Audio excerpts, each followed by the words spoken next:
Hi, this is Bobby Collins, and you're listening to Comedians Uncorked. You'll love it. Now, broadcasting live from the Podcast Palace on Park Street in beautiful and dangerous Clearwater, Florida, it's the Comedians Uncorked podcast. And now, here are your hosts, Tony Gaud and Pat Largo. Hey, welcome to Season 2 of Comedians Uncorked podcast with Tony Gaud. My name is Pat Largo. And again, thanks for all of everyone listening here on Spotify and Google Podcasts and Stitcher and all these platforms. We thank you so much for listening to our Comedians Uncorked podcast. A huge shout out to our in-studio sponsor, Julie Drolshagen of Century 21, right here in beautiful Clearwater, Florida. For all your real estate needs, reach her at 727-902-9233 and FloridaBeachBusiness.com. FloridaBeachBusiness.com. Julie Drolshagen. And get into it. Call her, because you guys know right now the real estate's hot down here. Booming. Get on it. It's still a seller's market, man, and she will not steer you wrong. Julie Drolshagen. Right now on our Comedians Uncorked podcast, we have with us now a actor, a comedian, a fellow podcast host, Devin Alexander. But our question is, that me and Tony had, is where are you at now? Where are you from? Or actually, where are you from? This is our big debate. I'm actually born and raised from Tampa, Florida. Nice. Oh, well, that explains a lot. Perfect. I'm a native. Yeah. I got my comedy started down there at the Tampa Improv back in the day, and it was around 2014 when Tony Gaud was still hosting it. We've talked about it before. Yeah, it was the late night mic. Yeah, the late night. Yeah, that was rare back then. it was also a good time. You know, you had a good blend of freaky and like late night, like after work normal people, like blended in the same place at the Improv. Those late nights. Yeah, and that it took a while. Now now they've changed the time. They just restarted it, so now the open mic is earlier. But man, if you started out back in the day, it was late night. You didn't know what was going to happen. You didn't know who was coming in. So yeah, it was fun, man. Yeah, it was good stuff. Those are lots of good memories. Well, starting down there. Like now, is that where you started at the Improv? I mean, and what got you into it? What got you going into comedy? So yeah, that's the first place I ever stepped foot on a comedy stage. That is the first place where I started to think that I was funny. I had done like plays as a kid, you know. I was put in like an elf play when I was a kid, and so this was like the real stage that I was like, all right, I'm gonna try and do things on my own as my own artist. So I started going because a friend of mine started trying out comedy. He currently is now the kitchen manager for the Improv. So he was going down there and doing the open mics. And what was that? Connections, man. Yeah, you make them. You have to in this industry. But this was my longtime childhood friend. We were best friends, grew up together. He had started doing stand-up comedy, and I was currently dealing with a medical illness called prostatitis. Not fun. What is that? So that's actually where the prostate is inflamed, and they don't really know what causes it. They don't know if it's a bacteria, viral. My likeliness of how I got it was the one and only time that I chose to have a one-night stand. I did not wear protection. And after having sex, you actually, I don't know if you know this, you're supposed to pee because that releases bacteria that might have gone up your urethra. Yeah, clean out your system, man. Yeah. Was it gay or straight sex? Very straight. It was with a woman. Non-binary. Non-binary. She was a woman at that point. She could be off in another. Yeah, not anymore. Now was this dude? Did you go back door? Is that what it was? No, it was just regular vaginal sex. I just had no protection on. Didn't pee afterwards. We just went straight to sleep. And then, within days later, I started to feel pain down there. Your balls swell up, so they hurt. It hurts. Your prostate's in the back door, so your anus swells up, so you feel like you have hemorrhoids. I It burns. just want to remind our listeners that this is how he got into comedy. Yeah. Yeah. Continue. Banging some. So everything Tell us about hurts, your right? prostate. Yes. So at this point, I'm only like 20 years old, right? You guys are probably 20 years older than me right now. So I was very young. When I started going to see doctors, they were like, "You're the youngest person. Why are you at the urologist? Why are you at the proctologist?" So I got to experience fingers in my butthole very young and not pleasurable. It was not asked for. Now you're non-binary. Yeah. No, I claim to be a man. I hope the mustache. I have a follow-up. Enough. You claim. My follow-up is why didn't you find fingers in the butthole to be pleasurable? Maybe it was because my prostate was inflamed and it hurt. It just didn't feel good. Sounds hot to me. So once the inflammation goes down, are you going to try that again? Are you going to put fingers in your butthole just to see? They say that that's the male G spot. I have yet to try it, but never say never, right? As long as it's my fiance doing it, that's okay. There you go. If you want to keep it boring, but that's fine. So you've been doing. So you started out. You went over there with a friend. Mm-hmm. And then, yeah.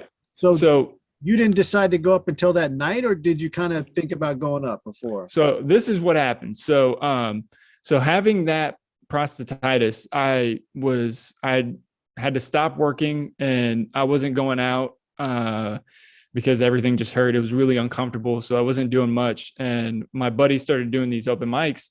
And one day he came over, we smoked some pot and he was like, "Dude, I'm going to do this open mic. You don't really get out much anymore. Why don't you come down, check it out? You don't have to do anything. Just watch me bomb. And maybe you'll laugh. Maybe you'll think it's a good time." So I said, "All right, why not?" And I went down there and never stopped going back. So it was probably within about a month or two that I was just going to those. I don't remember if they were weekly or if they were like bi-weekly. I don't remember. The improv was a weekly one, but yeah, I think there were a couple more. There were a few around already, but that one was weekly. So yeah, you were there. I remember you were there pretty much every week. Yeah. So then I was going every week and then just decided, by like the second month or so that I could do it. And one of the first comics I ever spoke to outside of my buddy was Jared Waters, who's now headlining and doing stuff out in New York City. And he was like, he pretty much mentored me to get me up there my first night. So now we know you're from Tampa, which is awesome. Now, and where are you at right now? Where do you reside now? Currently, I'm in Lutz, Florida. So, I mean, that's that's pretty much Tampa Bay. Yeah. That's cool. Now, you got into the comedy. Now, what about the acting? It's like I don't know if you stumbled into things or you're kind of targeting this, because I mean, I had you were in my little low budget comedy horror thing that we did, which is really I remember. It was very cool. It was a cool little part, and you did your thing. Very creepy. My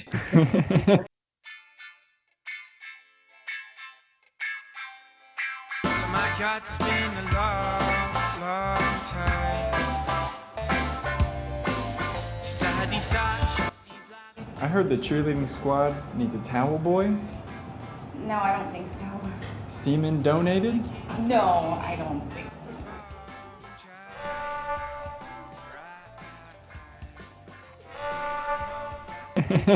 Yeah, I got to be a little weirdo to the ladies. Yeah, but now, what is this other project you're on now? Now I haven't gotten any updates, but I just submitted the audition last night for a film called Beaver Shark. Saw it circulating in the actors group on Facebook and thought, hell, why not? Why not try? But stumbled into acting, yeah, because, you know, comedy and acting kind of go hand in hand, but the difference is obviously stand-up comedy, you're writing your own material, hopefully, and you're performing, you're being yourself. So acting is becoming a character, and it's not coming natural to me to be an actor. I'm very good at being myself. Well, that's a good start right there. I mean, if Yeah. if that's the only thing you went in with, just being yourself, you've made a choice, you know. So the casting director doesn't know that. They just know you made a choice. Right. So if being yourself is the right part, is right for the part, hey, there you go, man. I know that'll work out perfectly. But my fiance is actually a trained actor, and she went to school in New York City at the National Film Academy. Awesome. So I kind of have help there with direction on how I should approach things, or she's kind of coaching you. Yeah. She's very good at telling me when I'm not doing good. Perfect. Good for her. Yeah. So she's doing a good job. She's putting her degree to good work. Oh. Well, what about now the mustache, that look there? Like, you didn't start off with that look. Now, is this, you're kind of settling in to a particular look, like a persona, or is this, you know, I mean, it looks good on you. Thank you. I like it here and there. There are days where I'm kind of like, I don't know what to do with it. It gives a false sense that I look like I'm a lot more manly than I am. Some folks have even asked me, you know, I wear the Bass Pro Shop. I got the mustache now. People ask me, are you an outdoorsman? I'm like, not at all. I was in Boy Scouts for a long time before I even got the first badge, like years. Well, the thing is, right there, that look alone, that's part of acting. Like you, Right. like you've created this character. People don't know what to think until you tell them. So, I mean, dude, you're doing it. Yeah. I I'm mean, is this trying. something you're going to pursue more, though? Are you looking at more to audition more and get, you know, like, are you with an agent, that kind of thing? You know, I've hoped for an agent for a long time, but right now I'm currently independent, doing everything on my own. Actors Access is like one of the best things to use. And I got a buddy of mine who does have an agent. So whenever he gets stuff submitted that he doesn't think he's good for, he'll send it to me and I'll take a look at it and see if I'm good for it. So a lot of it, I mean, it's connection, knowing the right people that want to put you up. And hopefully I'll get that commercial that's like $20,000 one day. It's not that far away, man. Believe me. And the beauty of being able to do this stuff from the comfort of your own home, you know, like Tony and me come from the school of back in the day, you know, like I know you're pretty young. How old are you, Devin? I'm 29. I'll be 30 in March. Okay. All So, right. but like, Yeah. you know, years ago, and you probably weren't doing it then. Years ago, you know, we have, you know, to go, drive to Orlando for auditions, and Florida and Miami or Tampa. And then if you got a call back, you got to drive back again. And that's just for the callback, Yeah, that's just for the audition. and just for the audition. Yeah. Whew. And now, out of the comfort of your own home, you could do a couple of auditions in a day or so and just hit send, and you're good. Now, there's more responsibility, like we were talking about. Like, you have to do their own lighting and do all your shots and your files. You got to, and all that crap that they take care of.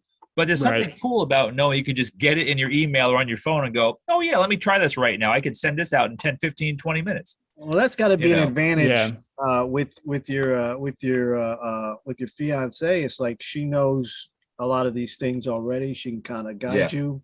Is that what's going on? Does she help you with the tapings and that kind of thing? Yeah. She actually, with the audition last night, she was doing the cold read with me. So she was the other person in the dialogue. So she knows like everything, how to slate and how to, you know, present yourself. Helps with the not so sounding flat, because I mean, I have a natural monotone when I talk, so she kind of helps me with the inflection and helps me kind of understand what it is to find the character. breaking down the scenes and stuff. Yeah, yeah. Nice. Now, what's her first name? Sure, her name's Caitlin. Caitlin. All right. Shout out to Yeah. Caitlin. That's Yeah. cool. Yeah, she's Coach doing. Caitlin. Yeah, she's sticking it out for some reason. Nice. She must like me. Real quick, when's the magical day? You said you're engaged. So when are we looking at? We're hoping this year, but but she's got a pretty big family, and with COVID either ramping up or ramping down, like we don't know if we should bring everybody together. I would feel horrible if we kill grandma on a lovely day. Yeah, right. Do you like grandma? I like, she's all right then. She's actually ordained. She keeps bothering me, and she's like, I'm ordained. I can do it for you. I'm like, all right, grandma. Business. That's nice. And not that it matters, but how big of the rock is on her finger we're looking? Not big. Okay, we don't need it. She's not a flashy gal. I think I spent $500 or $600 on it. So it's not, obviously diamonds come from a place of controversy and not so good times. So she didn't want a real diamond, but I got her to the white gold, That's cool. That's cool. See that? Fake diamond, real man. That's what I say. Oh, man. That's a shirt. That's a t-shirt right there. I like that right there. Devin Alexander. Well, now does she work with you on the podcast as well? Or how does that go? Is this a different project? So we have two. So I have mine, the One Man You Can't Stand, which I started years ago.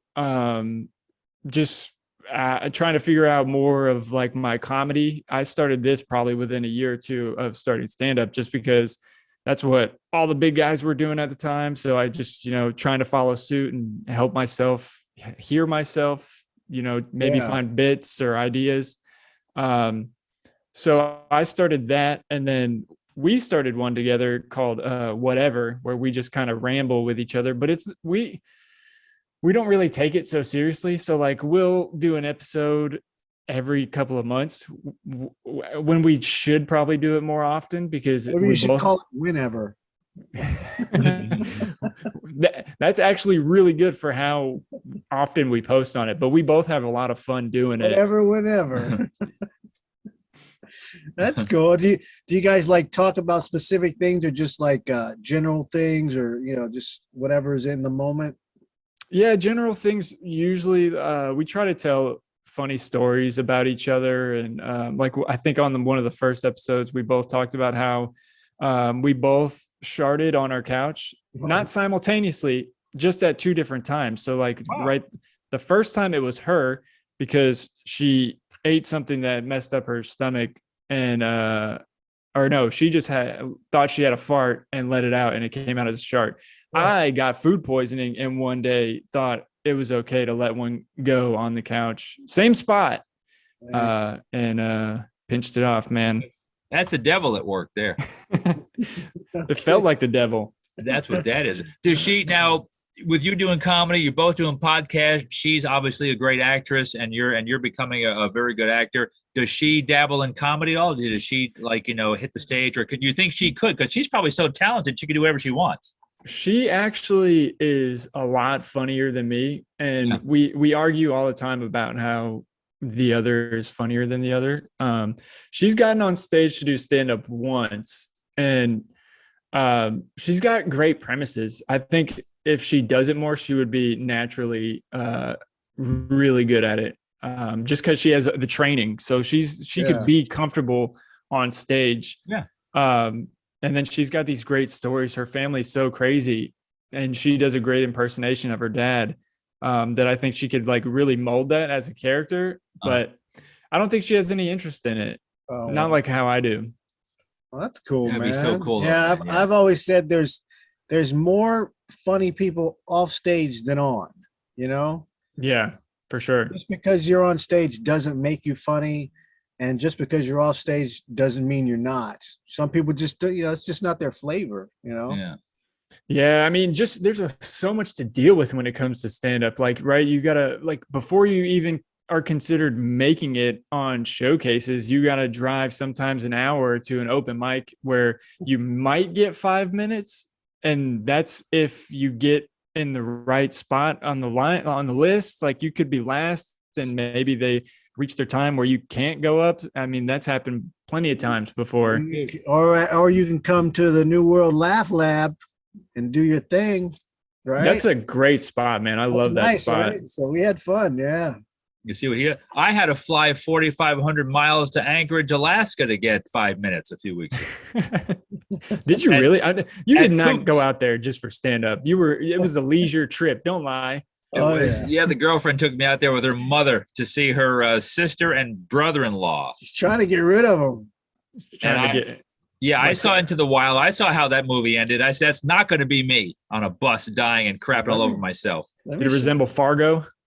Oh, it was even worse. But no, again, it was a great scene out there. But but you're right though, man. No, you do that. You hour or two. You know, hell, I used to do back in the day. You drive 3 hours to get $25 to do 30 minutes somewhere, and you think you're king of the world because I'm like, wow, I got paid to do this. Now I got to drive 3 hours back home again.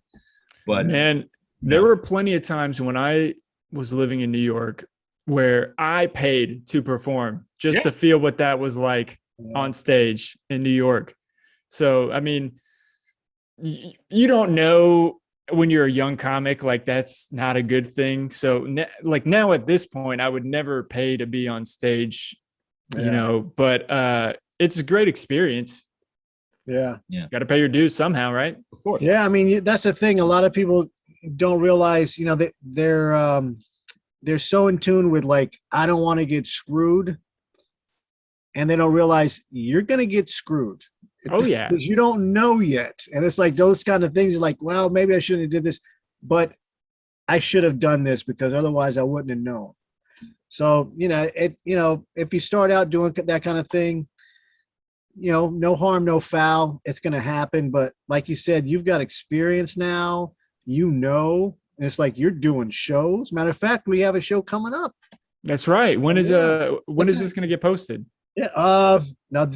Probably in a couple weeks after the show. Well, you guys missed out on a great show. You missed a great show, guys. It was fantastic.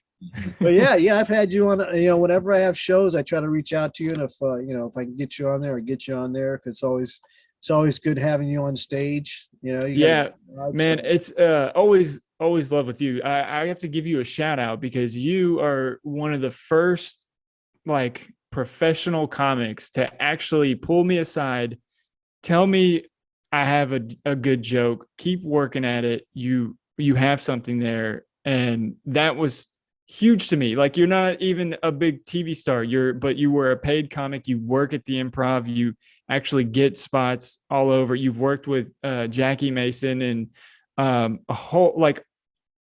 you've worked with Mitch Hedberg, who was one of my idols when I started. So like, you have this list of criteria that's so important to me. And when you pulled me aside as a young comic and told me I had something, I knew that I was like onto it.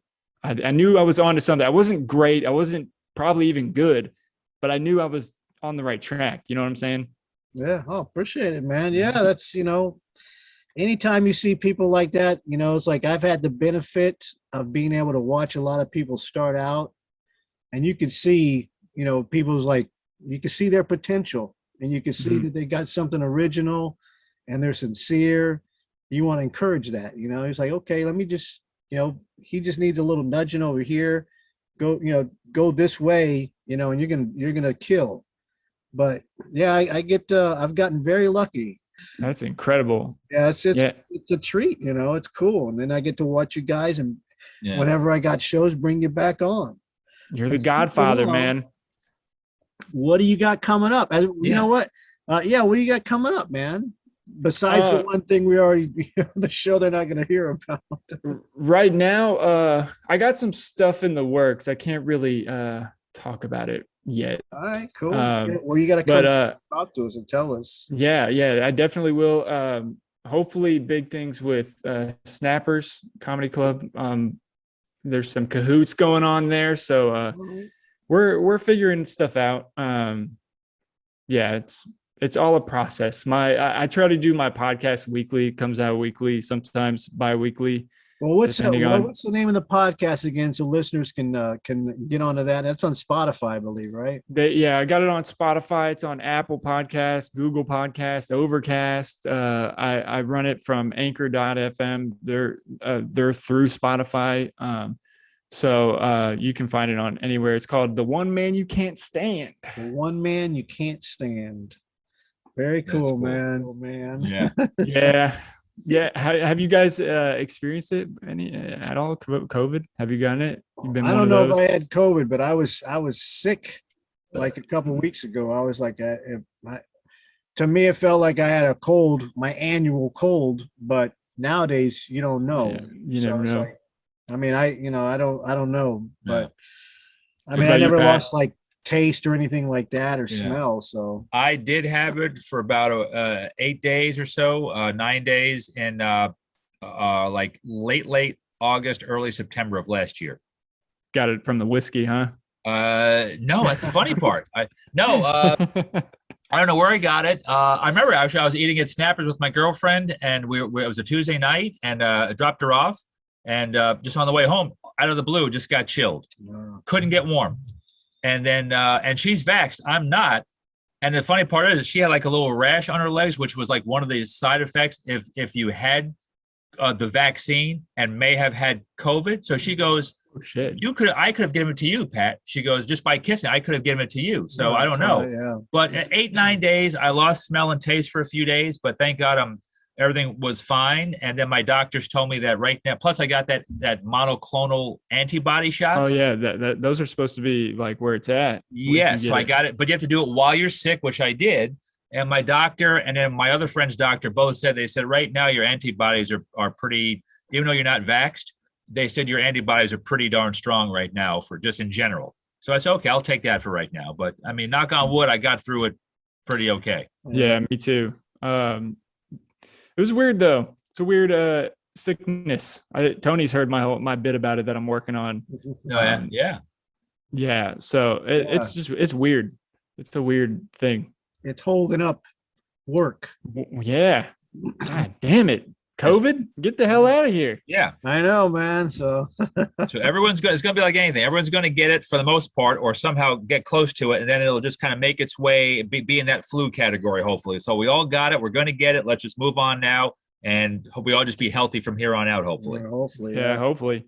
But hey, Pat, at some point I want to talk to you about the whiskey soon. So Yeah. let me know when you got some free time. Yes, we do that. A Comedians Uncorked event will get you on sometime too. Yep. We're gonna wrap this up. But before we do, Pat, I just want to know. Well, we already know where you're at. So you got some shows coming up there that you just mentioned. But we want to say thanks for being on the Comedians Uncorked podcast, man. We hope to get on your show one of these days. But we want to have you back when new things are kicking. And anytime you want to come back, you just let us know, man. in studio next time. Yes, that would Definitely. be sweet. We broadcast in Clearwater. Yeah, that's not far. I just have to quit my day job and then I can make things Well, happen. Get on during it, the man. day. Get on it. And real quick, social media wise, you already mentioned the podcast. Where can people get a hold of Devin Alexander? I'm mainly on Instagram, so at Devin A. Pickett, Facebook, Devin Alexander Pickett. You'll find me. I'm probably the one with the mustache. Yeah. Wonderful, man. Yeah. Watch the video. And by the way, let's get a critique on the mustache in the comments if you don't mind. Please yeah. do. See what kind of feedback we got. I think it's gonna win something. I hope so. I hope so. It's like you're on your way to be a professional wrestler / truck driver / I like it. I like it. It accents your dimples. Thank you. Thanks for actually saying that I have them. My fiance likes to say they're smile marks. These are dimples, okay? Caitlin, stop trying to queer them up. They're dimples. Yeah, he's non-binary now. Got dimples. Well, listen, hit up Devin. Be on the lookout for his acting career, his comedy. Check out his podcast. And thank you so much for being on the Comedians Uncorked podcast with us, man. We really appreciate that. Hey, thank you so much, guys. It's all love. I appreciate it, man. All right, I'll talk to you soon. You bet. All right. And Hey, guys, Yeah, I was just going to say thank you for listening to the Comedians Uncorked podcast. Again, a huge thank you to Julie Drolls-Hagen of Century 21. Get her at floridabeachbusiness.com, 727-902-9233. Get us at Comedians Uncorked, the website comediansuncorked.com. Our YouTube channel, thank you for all the subscriptions we've been getting. Please click on that red button that says subscribe. We put out a bunch of content weekly, at least 3, 4, 5 things per week, some clips and other things and where they at and stuff like that on our YouTube channel. So thank you for that. In the meantime, though, again, thanks for listening. Laugh. You deserve it. For Tony Gaud, I'm Pat Largo. And thanks again for checking out the Comedians Uncorked podcast.